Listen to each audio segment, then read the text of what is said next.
there's so much power in narrative. I think I've talked about this in the podcast at some point, but a while back I was either watching a show or something like that that talked about the power of narrative and how it can influence generations.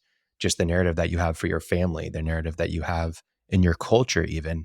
It talked about how the power of narrative in Jewish culture is beyond measure.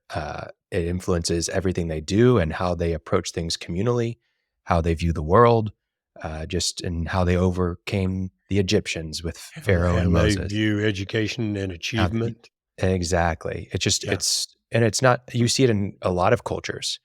But the power of narrative in your own life has a crazy impact. And a lot of times I think we're stuck in our narrative, especially with these 5 C's. Like let's even just do a little exercise, Martin. If you were going to have a movie made about your life, a moment in your life, what would that movie be about? Like what time period or achievement or moment in your life would it be about? Well, might be a boring movie. Something that pops in my mind is going to seem ridiculous, but I started painting when I was 50 and painting, Yeah. right? And I got in a show after I'd been painting for 6 or 8 months and Yeah. breaking canvases over my knee because I was frustrated. And anyway, I went to the show and a lady came in and bought one of my paintings for $800.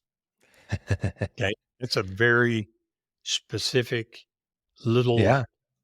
but man, it Well, was, there's a I narrative I there. actually talk about it in my book, and Okay. here's my mindset on it. I forgot I put that in there, but I talk about pricing and mindset with Yeah. pricing, which this lady had been in. I remember it perfectly. This lady had been in twice looking at it, Mm. and she came back a third time, and I walked over to her and I said, "I know what you're thinking." And she said, "Oh yeah, what's that?" I said, "You think that's a lot of money for a painting? How about I knock off 20%?" And she said, "Thanks, I'll take it. But I've been measuring it. I don't think it'll fit in my car." She bought it and I delivered it. But And for a my discount. yeah, and she bought I mean, completely initiated by me because my thoughts were, was that's a lot of money. Yeah. And who am I to sell a painting to somebody for that? And that really was a lot of money. I mean, Yeah. if it hadn't Well, been for my 2 sisters, I never would have and my wife, I never would have priced it for that. I said, yeah. $80. 80 I'll bucks. pay you to take it. But that is, I mean, that would be a very short, not a movie, but a video Well, to but make. there's a narrative there, right? Yeah, In that you absolutely. started painting and there was a lot of frustration where you could have complained, you could have criticized it when you probably And didn't. I You did, you did. but I kept after it. You could have been overly concerned about price, right? You Yeah, could have commiserated and talked about how bad you were at painting and no right, one's gonna ever buy this, and over catastrophized. I'm right, wasting all this time painting when I could be making money in business or whatever it right, is, right? right. And there's a narrative there. And for a lot of people, there's a narrative going on right now where they are going through those 5 Cs, but they're just in a part of the story. It's a challenging part of the story. Aaron, every narrative, every story has a challenge. It's native to storytelling. We all love the story of the person like Rocky who overcomes odds, right? And we love it when there's a challenge and there's a climax and there's a problem that they have to solve, right? It's what makes the narrative powerful and resonate and keep our attention. And maybe you're complaining, you're going through these 5 C's, you're just in that point of the narrative for yourself. Just think about there's another outcome out there. And how is it going to be possible? What is the plan to get there? And see yourself achieving that success in the long run. And so that let that narrative drive you of this is just a moment in the story. We're going to make it beyond this. And this is what it's going to look like when we get there. And let that narrative shape the way that you think going forward. Right.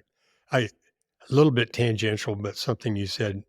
My father-in-law, who's a wonderful guy, was a wonderful guy. He's gone now, but was talking one time, and we were talking about eternity. Do you believe in God and all this? Well, there is Mhm. eternity, whether you believe in God or not. There's eternity. And he said, you're already in your eternity. Eternity began before you were conceived. It began after you were Mhm. born, and you're just at this place in your eternity. And after you die, you're going to go on. So you are in it right now. It's not some abstract that's coming later. And so what are you going to do about it? Right? We're Yeah. living it. And anyway, I want kind of want to honor him. His name is Roger. And I just thought that was brilliant. Yeah. Kind of comforting thought as well, at Yeah, least to it's a me. comforting thought in ways like we think that everything rests on our shoulders, and there's real things going on in the world that do rest on our shoulders, like our children's lives and things like that. But at the same time, like, just taking personal responsibility for this short time that we have here and making the most out of it and recognizing that in 2,000 years, no one's probably gonna be mentioning your name, and that's Probably. okay. I don't know. Right. You could be Elon There you Musk go. and That's maybe bring mindset, right? that I can't imagine that. I'm hoping that my there's a grandkids speaking remember of my that, name. there's a belief in, I think it's some Native American culture, that you don't actually pass away, like your soul, your spirit doesn't actually pass away until your name's not said again Yes, by I've heard that. somebody. Yeah. Um, Till the last time and your name is spoken. yeah, it's interesting. Yeah. So, Interesting. well, anyway, Well, that the idea of helping control your negative thoughts. I mean, we've talked about it a lot of different ways, but using those 5 C's of mhm, don't complain, don't criticize, don't be overly concerned, uh, don't commiserate, and certainly don't catastrophize. yeah. The I catastrophe I and think flip it. one I mean, that idea of flip it. flip it. I think something that would be good for people, like, as a one thing is, to get away from all the negative stuff going on, to set a positive goal for yourself. Just a really clear goal. Maybe it's a revenue goal. Maybe it's a expense goal or something that you can really focus on and let that think about how you're going to get there. Maybe it's audacious and you don't know how you're going to get there, but if you do have that lens of I'm going to hit that, it forces you to have to think a little bit more positive, because if you recognize really quickly, if you keep complaining, criticizing, being overly concerned, all these things, you're not going to hit the goal. So set a goal for yourself if you don't have one. And if you do have goals, maybe bring them back to the forefront, set them in front of you, write them down so that you can focus on that and have a positive mindset to be able to reach it. And think about how you're going to do it and what would need to take place for it to come to fruition, and it'll change the way that you see things for sure. Yep.